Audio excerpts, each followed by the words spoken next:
Hello church, Pastor Jeremy here, and happy St. Patrick's Day.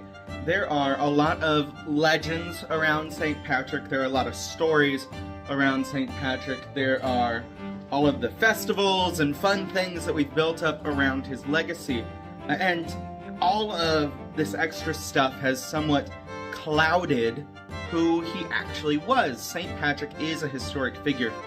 A slave, a Roman, taken as a slave to the Celtic lands, who escapes and goes back as a missionary. He reboots what Christianity is that far west on the frontier and creates its own tradition.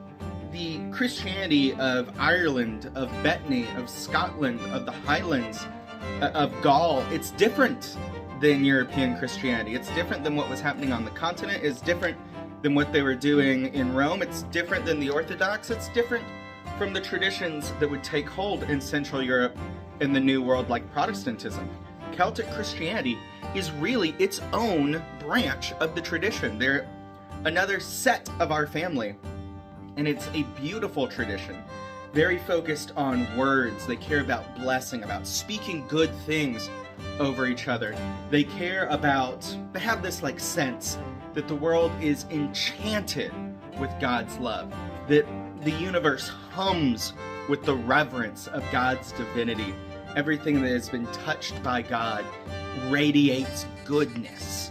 And so the first missionaries in places like Ireland, the people that followed St. Patrick, they would evangelize. They evangelized the Celtic people, the British Isles, by being masters of the obvious, by being people who could see what God was up to and name it, who could see the good things in people's lives and say, hey, that is Jesus. Let me tell you more about that. They would enter a village and learn about those people, and those people would say, yes, we have this sacred tree that our ancestors have venerated, that their grandfathers have venerated as far back as we know. This tree has always blessed us. And a Celtic missionary might say something like, wow, that's incredible. That tree has protected and guided your community for centuries. Incredible. Let me tell you about the God behind that tree. Let me tell you about the true tree of life that this tree has been testifying to. And they were brilliant at this. All over the Celtic lands, they would find what was good, and they would start there. Do your children laugh? Have you had a good meal? Have you tried this wine stuff? Do you remember what it was like when you first fell in love? That's all a good gift from God. Let me tell you about the Jesus that animates that puts that giggle in the infant, that colors the sunrise, that helps the ocean give its bounty.